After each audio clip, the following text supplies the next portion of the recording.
बहुत सारे ऐसे लोग होते हैं जिनका अपने गुस्से पे, अपने क्रोध पे कोई काबू नहीं होता है। तो आज उन सभी के लिए ये मेरी वीडियो मैंने स्पेशली बनाई है। ये सभी उन सभी लोगों को डेडिकेटेड है। फ्रेंड्स, मैं आप सभी के लिए एक कहानी लेकर आई हूँ, बहुत ही छोटी सी है, पूरा जरूर से सुनिएगा। लेकिन उससे पहले मैं आपको एक जरूरी चीज बता दूं, आपको गुस्सा एपिनेफ्रिन नामक हार्मोन बहुत ही ज्यादा बढ़ जाने के कारण आता है, जो कि आपके स्ट्रेस लेवल को बढ़ाता है। और आप अगर इसको कम कर दोगे, आप अपनी चीजों पे कंट्रोल स्टार्ट कर दोगे, तो आप अपने इस बार बार छोटी छोटी चीजों पे जो गुस्सा आता है आपको, उसे भी आसानी से कंट्रोल कर सकते हो। तो चलिए मैं आपको एक छोटी सी कहानी है वो बताती हूँ कि आखिर आप कैसे अपने गुस्से को कंट्रोल कर सकते हो। और अगर आप किसी से बात बात पे झगड़ा कर लेते हो तो वो भी आप कंट्रोल कर सकते हो।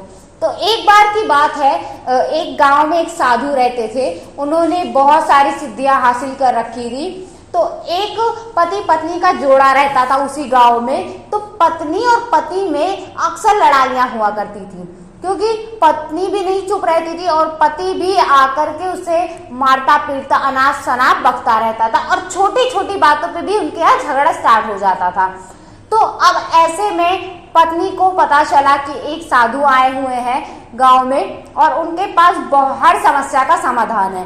तो वो साधु के पास पहुंची और उनसे कहती है कि ऐसी ऐसी बात है, मेरे घर में बहुत ज्यादा झगड़ा होता है, क्योंकि बहुत ही जल्दी गुस्सा हो जाती हूँ मैं भी और वो भी, और कोई मतलब मेलजोल है ही नहीं हमारे बीच में। अब साधु इस पर कहते हैं, ठीक है, तुम अपने आप पर नियंत्रण करो, जब भी तुम्हारा पति कुछ कहे तो एक कान से सुनो, एक कान से निकाल दो। तो ठीक है। अब वो कहती है कि ये कैसे हो सकता है, वो कुछ भी कहे मैं कैसे बोल लूं। तो साधु को एक चीज समझ में आई कि इंसान का अपनी जुबान पर कोई कंट्रोल नहीं रहता है। जब भी इंसान क्रोधित होता है वो अपनी जुबान का इस्तेमाल करता है। और जुबान एक ऐसी चीज है, एक ऐसा तीर होता है, अगर वो बिना सोचे समझे चलाता है तो दूसरा वाला उसको कभी जिंदगी भर नहीं भूल पाता है। और अक्सर झगड़े अपने माउथ को ज्यादा इस्तेमाल करने की वजह से ही होते हैं। तो उसने काम कहा कि एक पानी का बोतल मंगाया और उसको कहा कुछ ऐसे उसमें फूका, मतलब कोई मंत्र पढ़ दिया उसके सामने। उसके बाद कहा जब भी तुम्हारा पति आए तो ये पानी अपने मुंह में थोड़ा सा पी लेना जब भी तुम्हें गुस्सा आए। तो ठीक है। अब वो लेकर के जाती है। अब उसी दिन उसका पति आता है, उसके बाद उसे कुछ कहता है तो उसे गुस्सा आता है, झगड़ा होता है तो उसे गुस्सा आता है पत्नी को। अब पत्नी क्या करती है, उस पानी को थोड़ा सा लेकर के, कहने वाली थी लेकिन तब तक उसे बाबा जी की बात याद आ जाती है, उस पानी को मुंह में रख करके ऐसे बैठी रहती है। उसको पूरा घोटना नहीं था। और जब पति उसका शांत हो जाए तब वो पानी पूरा पी जाती थी। अब ऐसे 1 दिन हुआ, 2 दिन हुआ, 3 दिन हुआ, 4 दिन हुआ, उसके बाद 1 महीना ऐसे बीत गया।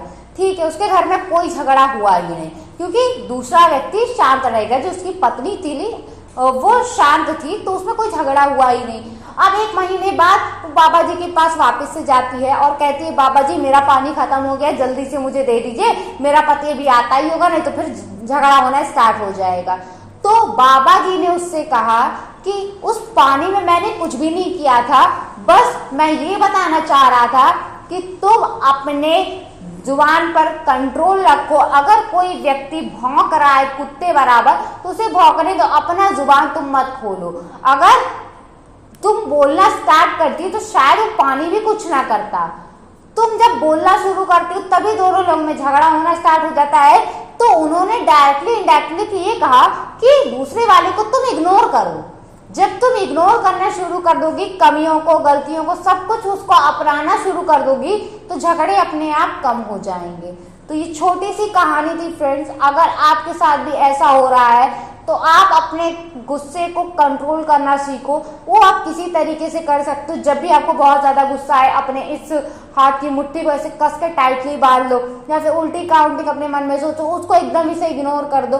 तो इससे आप अपने बीच के झगड़ों को बचा सकते हो। आप गुस्सा अपना कंट्रोल करना स्टार्ट कर दो, लोग वाकई आपकी वैल्यू खुद ब खुद करना स्टार्ट कर देंगे। आई थिंक दोस्तों छोटी सी बात है, आप सभी को समझ आ गई हो तो please like, comment and share जरूर से कर दीजिएगा। चलिए मिलते हैं नेक्स्ट वीडियो में एक नया टॉपिक के साथ। तब तक के लिए जय श्री राम।